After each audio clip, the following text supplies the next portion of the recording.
আজকে সারা বাংলাদেশে এবং সারা বিশ্বে যত বাঙালি আছেন সকল বাঙালিদের বাংলাদেশিদের একটাই প্রশ্ন, একটাই কথা, যে বাংলাদেশ কি গৃহযুদ্ধের পথে? বাংলাদেশ কি একটা আফগানিস্তান হতে যাচ্ছে? বাংলাদেশ কি দুর্ভিক্ষের দিকে যাচ্ছে? এই প্রশ্নটি সবার মাথার মধ্যে ঘুরপাক খাচ্ছে এবং সবাই প্রশ্ন করছে। সো আমি মনে করি যে অচিরেই বাংলাদেশ গৃহযুদ্ধের দিকে যাচ্ছে এবং বাংলাদেশ একটি চরম দুর্ভিক্ষের কবলে পড়ছে। এবং আমি যা দেখছি যে আমার সোনার বাংলাদেশ হয়তো আফগানিস্তান হয়ে যাবে অতি শীঘ্রই। কেন এই কথাগুলি বলছি আসেন একটু বিশ্লেষণ করি, দেখি যে একটা বাংলাদেশ, একটা দেশ কখন গৃহযুদ্ধের দিকে যায়, কখন দুর্ভিক্ষের দিকে যায়, কখন একটি তালিবানি রাষ্ট্রের দিকে যায়। আসেন আমরা বিশ্লেষণ করি। সো সাম্প্রতিককালে নির্বাচিত প্রধানমন্ত্রী শেখ হাসিনাকে তার গণভবন ছাড়ার পরে যে আমরা যে জিনিসটি দেখতে পেলাম যে সারা বাংলাদেশে একটি তাণ্ডব চলল, খুন খারাপি, দর্শন, চিন্তায়, রাহাজানি, দখল সব চলল। তারপরে যেটি হলো যে এখন যেটি হচ্ছে যে সেটি হচ্ছে যে সারা বাংলাদেশে দেখেন সিলেটে শাহজালাল এবং শাহপরানের মাজারে ভাঙচুর করা হয়েছে, হামলা করা হয়েছে। আমরা জানি যে শাহজালাল এবং শাহপরান আমাদের একজন অনেক বড় মাপের উলিয়া। তারপরে ওনাদের আমার দেওয়ানবাগ শরীফে হামলা করা হয়েছে। আপনার বিতর্ক থাকতে পারে দেওয়ানবাগ নিয়ে, বা দেওয়ানবাগের লক্ষ লক্ষ ভক্ত এবং সমর্থক আছে। তারপরে সারা বাংলাদেশে মাজারগুলোতে হামলার পরিকল্পনা চলছে, মাজারগুলো গুড়িয়ে দেওয়ার ষড়যন্ত্র চলছে। এর ধারাবাহিকতায় বিবিসিতে রিপোর্ট হয়েছে যে সিরাজগঞ্জে ইসমাইল পাগলার মাজার এবং আলী পাগলার মাজার ভেঙে চুরে চুরমার করে দেওয়া হয়েছে এবং ঠাকুরগাঁয়ে বিবি সখিনার মাজার তছনছ করে দেওয়া হয়েছে। এই খবরগুলো বিবিসি থেকে নেওয়া। তারপরে আরো যদি আমরা লক্ষ্য করি যে বাংলাদেশে যে আনসার সদস্য আছে, বিশাল একটা বাহিনী, সেই বাহিনীদেরকে পিটিয়ে অনেক আনসার সদস্যকে হত্যা করা হয়েছে। এই কতিপয় যে সমন্বয়কারীদের নেতৃত্বে তাদের উপরে হামলা করে তাদেরকে হত্যা করা হয়েছে, আহত করা হয়েছে। বাংলাদেশে আমাদের যে হিন্দু ভাই বোনেরা আছেন তাদের বাড়ি ঘরে এক নাগারে হামলা করা হচ্ছে, আগুন দিয়ে জ্বালিয়ে পুড়িয়ে দেওয়া হচ্ছে, লুট করা হচ্ছে। বাংলাদেশে অসংখ্য লক্ষ লক্ষ আওয়ামী লীগের নেতা কর্মী সমর্থকদের বাড়ি ঘরে লুটপাট করা হচ্ছে, অগ্নিসংযোগ করা হচ্ছে, নেতাদেরকে পিটিয়ে হত্যা করা হচ্ছে, আহত করা হচ্ছে। তারপরে সারা বাংলাদেশে যে পুলিশ সদস্য আছে, অসংখ্য পুলিশ সদস্যকে পিটিয়ে হত্যা করা হয়েছে, থানাগুলো আগুন দিয়ে জ্বালিয়ে পুড়িয়ে দেওয়া হয়েছে এবং পুলিশের পরিবারগুলো হুমকির মুখে। তারপরে আমরা যদি দেখি যে সারা বাংলাদেশে যে চাঁদাবাজি এবং ডাকাতি, সারা বাংলাদেশে গণহারে চাঁদাবাজি এবং ডাকাতি হচ্ছে। বিভিন্ন জায়গায় আমাদের যে স্থাপত্য এবং স্থপতিগুলো আছে, ভাস্কর্যগুলো আছে, সেগুলো ভাঙচুর করে গুড়িয়ে দেওয়া হচ্ছে। বিভিন্ন প্রতিষ্ঠানে, ব্যবসা প্রতিষ্ঠানে হামলা করা হচ্ছে এবং গার্মেন্টস গুলো আজকে প্রায় বন্ধের পথে।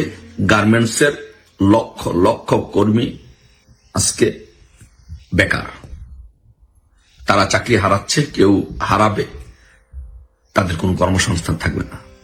তারপর প্রাইভেট যে বড় বড় কোম্পানিগুলো আছে, মাল্টি ন্যাশনাল কোম্পানি, সেই কোম্পানিগুলোর সকল কর্মীরা, সকল চাকরিজীবীরা বেকার হয়ে পড়বে। কারণ বাংলাদেশের সাথে কোনো international organisation, multinational company business করবে না এই পরিস্থিতিতে। এবং বাংলাদেশেও যেসব আওয়ামী লীগের বড় বড় নেতা বা সাম্প্রদায়িক চেতা রাজনীতি বিশ্বাসী বড় বড় ব্যবসা প্রতিষ্ঠান আছে, তারাও তাদের ব্যবসা প্রতিষ্ঠান আস্তে আস্তে গুটিয়ে নিবে। কারণ অনেক ব্যবসা প্রতিষ্ঠান অলরেডি হামলা হয়েছে এবং বিএনপি জামাতের নেতৃবৃন্দ এগুলো দখল করে নিয়েছে।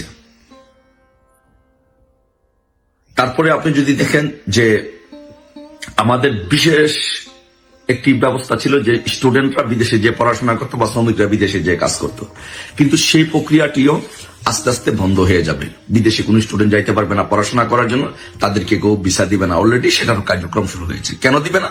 যে তাদের একটি ধারণা, বাংলাদেশে যেই উশৃঙ্খল বিশৃঙ্খল পরিস্থিতির সৃষ্টি হয়েছে, এখানে এসেই তারা অ্যাসাইলাম সিক করবে, যার জন্য তাদেরকে আনাটা এই দেশগুলোর জন্য, বিশেষ করে ইউরোপিয়ান, ইংল্যান্ড, আমেরিকা, কানাডা এই দেশগুলোর জন্য একটা রিস্ক হয়ে যায়।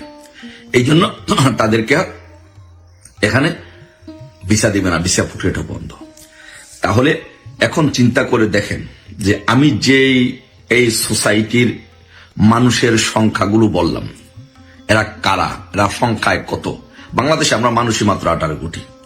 এখন এই 18 কোটি মানুষের মধ্যে শাহজালাল, শাহপরানের ভক্ত অসংখ্য, লক্ষ লক্ষ কোটি কোটি ভক্ত, দেওয়ানবগ শরীফের অসংখ্য ভক্ত, তারপরে সারা বাংলাদেশে ছড়িয়ে ছিটিয়ে যত মাজারগুলো আছে, বিভিন্ন পীর, আউলিয়া, দরবেশ, তাদের হাজার হাজার লক্ষ লক্ষ কোটি কোটি ভক্ত, তাদেরকে পীর মানে, তারা আধ্যাত্মিক ধ্যান ধারণায় বিশ্বাস করে, মারফতি তরিকায় বিশ্বাস করে, তাদের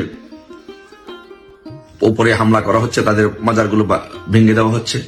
তারপরে যদি দেখেন যে বাংলাদেশে বিশাল একটা বাহিনী, আনসার বাহিনী, তাদেরকে কিভাবে নির্যাতন করা হয়েছে, তাদেরকে কিভাবে হত্যা করা হয়েছে পিটিয়ে, তাদের সংখ্যা কত, তাদের একটা বিশাল সংখ্যা।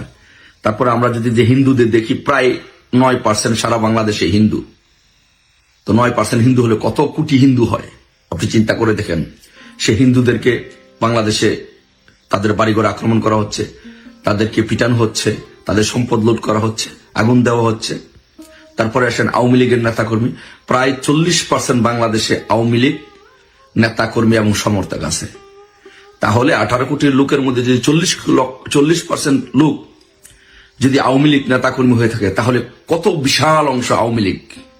তাদের বাড়িতে হামলা করা হচ্ছে, তাদের ঘরবাড়ি জ্বালিয়ে দেওয়া হচ্ছে, ডাকাতি করা হচ্ছে, পুলিশদেরকে হামলা করা হয়েছে, বিশাল একটা পুলিশ বাহিনী, তাদের সংখ্যা কত। তারপরে যে গার্মেন্টস কর্মীদেরকে, বাংলাদেশের কত লক্ষ গার্মেন্টস কর্মী আছে, তারা আজকে ব্যাপার, তাদের জীবন জীবিকা ধ্বংস করে দেওয়া হচ্ছে, প্রাইভেট কোম্পানিগুলোর জীবন জীবিকা ধ্বংস করে দেওয়া হচ্ছে যারা চাকরি করে। তাহলে এই যে একটি বিশাল জনসংখ্যা বাদ দিলে আর কারা থাকে? অল্প কয়জন থাকে। তাহলে এই বিশাল জনসংখ্যার অধিকাংশ জনসংখ্যার রুটি রুচিতে যখন আপনি হাত দিবেন, তাদের জীবন যখন ধ্বংস করে দিবেন, তখন বাংলাদেশ অবশ্যই গৃহযুদ্ধের দিকে যাবে, বাংলাদেশ দুর্ভিক্ষের দিকে যাবে, এবং বাংলাদেশ অলরেডি গৃহযুদ্ধের পথে। তাহলে এই গৃহযুদ্ধের জন্য কারা দায়ী? এই দুর্ভিক্ষের জন্য কারা দায়ী? যদি বাংলাদেশে 5ই আগস্ট যদি শুধু ওরা কোঠা আন্দোলনের পক্ষে থাকতো, সরকার পতনের আন্দোলনে না যেত, সরকারকে এইভাবে অবৈধভাবে যদি সরকারকে হামলা করে যদি ধ্বংসাত্মক কার্যকলাপের মাধ্যমে যদি সরকারকে না হঠাতো, তাহলে তো বাংলাদেশে এই দুর্ভিক্ষ হতো না, বাংলাদেশে গৃহযুদ্ধের দিকে যেত না। তাহলে এর দায় কার? এর দায় হচ্ছে ডক্টর ইউনূসের এবং যে সমন্বয়কারীরা তাদের, এবং তাদেরকে যাদের সহযোগিতা করেছে বিএনপি, জামাত, তাদের। সো আমরা, বাংলাদেশের মানুষ একদিন তাদের বিচার করবে, তাদের বিচার এই বাংলার মাটিতে একদিন হবে। কিন্তু এ হতে হতে তো আপনাদের আরো ধ্বংস হয়ে যাবে। দেশ গৃহযুদ্ধে গেলে কত মানুষ মারা যাবে।